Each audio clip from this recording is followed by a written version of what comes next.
Jumpa lagi bersama Ibu Is Aisyah Hadiah di kelas PKN.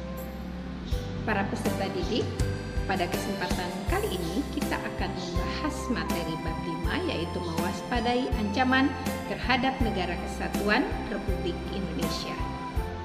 Subpokok bahasan yang akan kita bahas pada kesempatan kali ini adalah strategi mengatasi berbagai ancaman terhadap oleh Sosbud Hankam dalam membangun integrasi nasional. Sebelum memulai pembelajaran, Ibu persilakan kalian untuk berdoa terlebih dahulu. Baik, terima kasih. Para peserta didik, strategi mengatasi berbagai ancaman terhadap Sosbud Hankam dalam membangun integrasi nasional ada 4 ancaman, yaitu yang pertama strategi mengatasi berbagai ancaman di bidang ideologi dan politik.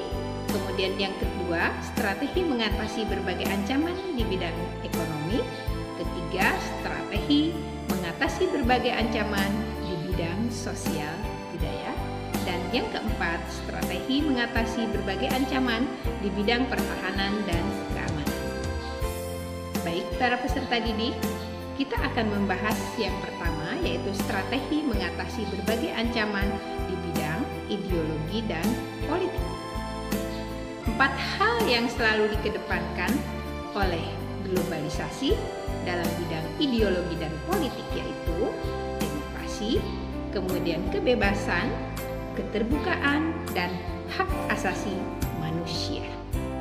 Di sisi lain, demokrasi pada saat ini benar-benar mempengaruhi kehidupan berbangsa dan bernegara. Bangsa Indonesia harus mampu menunjukkan eksistensinya sebagai negara yang kuat dan mandiri, namun tidak meninggalkan kemitraan dan kerjasama dengan negara lain dalam hubungan yang seimbang, kemudian saling menguntungkan dan saling menghormati dan menghargai hak dan kewajiban masing-masing sesuai dengan wawasan kebangsaan yang berlandaskan Bhinneka Tunggal Ika. Selanjutnya, bangsa Indonesia perlu segera mewujudkan hal-hal sebagai berikut. Yang pertama adalah mengembangkan demokrasi politik. Ya. Kemudian yang kedua, mengaktifkan masyarakat sipil di arena politik. Ketiga, mengadakan reformasi lembaga-lembaga politik agar menjalankan fungsi dan peranannya secara baik dan benar. Kemudian yang keempat, memperkuat kepercayaan rakyat dengan cara menegakkan pemerintahan yang bersih dan berwibawa. Kemudian yang kelima, menegakkan supremasi hukum tentunya. Kemudian yang keenam, memperkuat posisi Indonesia dalam kancah politik internasional. Nah, itu adalah yang harus diwujudkan oleh bangsa Indonesia. Baik, selanjutnya, bagaimana strategi mengatasi berbagai ancaman di bidang ekonomi? Nah, di sini sistem ekonomi kerakyatan merupakan senjata ampuh untuk melumpuhkan ancaman di bidang ekonomi dan memperkuat kemandirian bangsa kita dalam semua hal. Untuk mewujudkan hal tersebut, kiranya perlu mewujudkan hal-hal sebagai berikut. Yang pertama, yaitu sistem ekonomi dikembangkan untuk memperkuat produksi domestik bagi pasar dalam negeri sehingga dapat memperkuat perekonomian rakyat. Kemudian yang kedua, pertanian dijadikan prioritas utama karena mayoritas penduduk Indonesia bermata pencaharian sebagai petani. Kemudian industri-industri haruslah menggunakan bahan baku dalam negeri sehingga tidak tergantung kepada impor dari luar negeri. Kemudian yang ketiga, perekonomian berorientasi pada kesejahteraan rakyat. Artinya, segala sesuatu yang menguasai hajat hidup orang banyak ini harus terjangkau oleh daya beli masyarakat Indonesia. Kemudian selanjutnya, tidak tergantung pada badan-badan multilateral seperti IMF, kemudian Bank Dunia, dan WTO. Selanjutnya yaitu yang terakhir, mempererat kerjasama dengan sesama negara berkembang untuk bersama-sama menghadapi kepentingan negara-negara maju. Nah, itu yang harus dilakukan dalam strategi mengatasi berbagai ancaman di bidang ekonomi. Ya. Baik, selanjutnya yang ketiga yaitu strategi mengatasi berbagai ancaman di bidang sosial budaya. Kehidupan sosial budaya di negara-negara berkembang akan menimbulkan perubahan sosial. Di antaranya adalah faktor teknologi dan kebudayaan.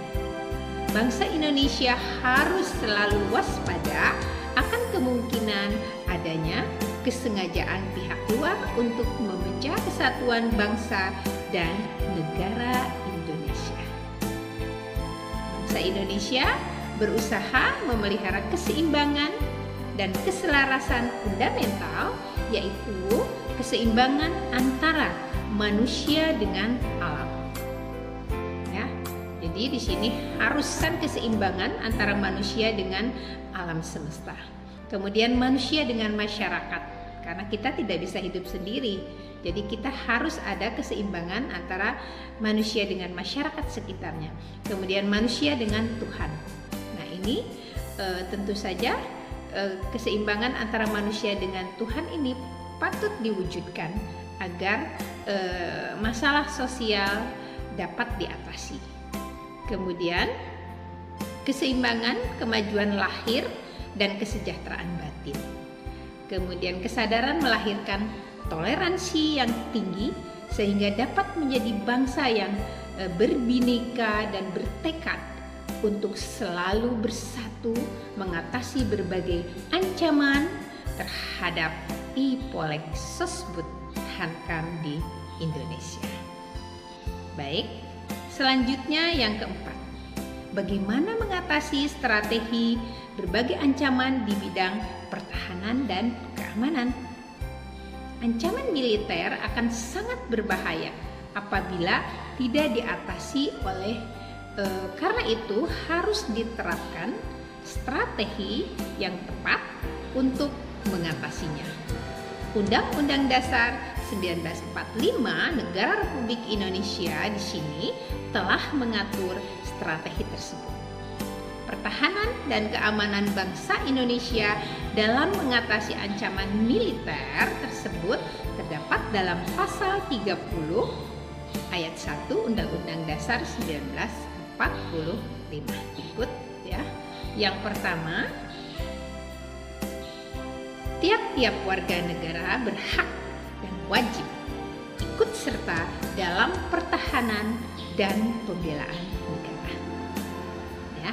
Kemudian yang kedua, usaha pertahanan dan keamanan negara dilaksanakan melalui sistem pertahanan dan keamanan rakyat semesta oleh Tentara Nasional Indonesia dan Kepolisian Negara Republik Indonesia sebagai kekuatan utama dan rakyat sebagai kekuatan pendukung. Ya. Kemudian yang ketiga, Tentara Nasional Indonesia terdiri atas Angkatan Darat, kemudian Angkatan Laut, Angkatan Udara sebagai alat negara bertugas mempertahankan, melindungi, dan memelihara keutuhan dan kedaulatan negara. Keempat, Kepolisian Negara Republik Indonesia sebagai alat negara yang menjaga keamanan dan ketertiban masyarakat bertugas melindungi, kemudian mengayomi, melayani masyarakat, serta menegakkan hukum. Kelima, susunan dan kedudukan Tentara Nasional Indonesia, kemudian Kepolisian Negara Indonesia, hubungan kewenangan Tentara Nasional Indonesia dan Kepolisian Negara Republik Indonesia di dalam menjalankan tugasnya, syarat-syarat keikutsertaan warga negara dalam usaha pertahanan dan keamanan diatur dengan undang-undang. Nah, para peserta didik, mari kita lanjutkan. Sistem pertahanan dan keamanan negara yang bersifat semesta bercirikan sebagai berikut. Yang pertama, kerakyatan, yaitu orientasi pertahanan dan keamanan negara diabadikan oleh dan untuk kepentingan seluruh rakyat. Kemudian yang kedua, kesemestaan, yaitu seluruh sumber daya nasional didayagunakan bagi upaya pertahanan. Ketiga, kewilayahan, yaitu gelar kekuatan pertahanan dilaksanakan secara menyebar di seluruh wilayah negara kesatuan Republik Indonesia sesuai dengan kondisi geografis sebagai negara kepulauan. Nah, para peserta didik, demikian yang dapat Ibu sampaikan pada materi bab 5 ya. Tadi sudah banyak yang disampaikan, mudah-mudahan kalian dapat memahami apa yang disampaikan pada materi strategi mengatasi berbagai ancaman terhadap Ipolek Sosbud Hamkan dalam membangun integrasi nasional. Sekali lagi, Ibu ucapkan kepada anak-anak kelas 12 yang akan mengikuti atau ujian, mudah-mudahan dimudahkan. Dan untuk kelas 1 dan kelas 2 atau kelas 10 dan kelas 11 tetap semangat walaupun dalam kondisi pandemi. Demikian, billahi taufiq wal hidayah. Wassalamualaikum warahmatullahi wabarakatuh.